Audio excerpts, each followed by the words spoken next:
নমস্কার বন্ধুরা, রূপসা কিচেন অনলাইনে স্বাগত জানিয়ে আজকে আমি চিড়ে আলু রেসিপি করব। তার জন্য সমস্ত কিছু নিয়ে নিয়েছি। তো ফার্স্টে আমি পেঁয়াজটা ছাড়িয়ে কুচি কুচি করে কেটে নেব।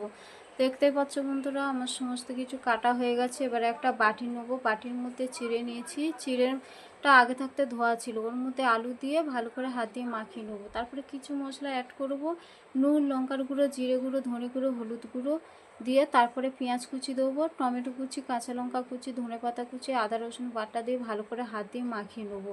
মাখিয়ে নিয়ে চাপা দিয়ে রেখে দেবো। তাই এখানটা একটা ব্যাটার তৈরি করে নেবো। ময়দা নিয়েছি, ময়দার মধ্যে নুন জল দিয়ে ভালো করে ব্যাটারটা তৈরি করে নেবো। তারপরে ব্যাটার তৈরি হয়ে গেছে, এবার হাতে তেল দিয়ে লম্বা আকারে শেপে বানিয়ে ফেলবো। তো আমার সমস্ত বানানো হয়ে গেছে, দেখতে পাচ্ছ বন্ধুরা। এবার আমি রান্নাঘরে গিয়ে কড়া বসে কড়াতে তেল দিয়ে দেবো। তেল গরম হয়ে গেছে, ময়দা ব্যাটারের মধ্যে চুবিয়ে এক এক করে তেলের মধ্যে ছেড়ে দেবো। উল্টে পাল্টা লাল লাল করে ভেজে নেব। দেখতে পাচ্ছ বন্ধুরা, লাল লাল করে ভাজা হয়ে গেছে, এবার আমি তুলে নেব। এভাবে সমস্ত রেসিপিটা বানিয়ে ফেলবো। দেখতে পাচ্ছ পুরো গোটা আছে, কোথাও ভাঙেনি, কিচ্ছু না। চিড়ে আলু রেসিপি রেডি হয়ে গেছে। দেখতে পাচ্ছ বন্ধুরা কত সুন্দর লাগছে। এভাবে একবার বানিয়ে দেখবেন, অবশ্যই ভালো লাগবে। এবার আমি খেয়ে দেখবো কেমন হয়েছে। সত্যি বলছি বন্ধুরা, খুবই ভালো হয়েছে। যদি আমার ভিডিওটা ভালো লেগে থাকে অবশ্যই লাইক, কমেন্ট, শেয়ার, সাবস্ক্রাইব করতে ভুলো না। দেখা হচ্ছে পরবর্তী ভিডিওতে, ততক্ষণের জন্য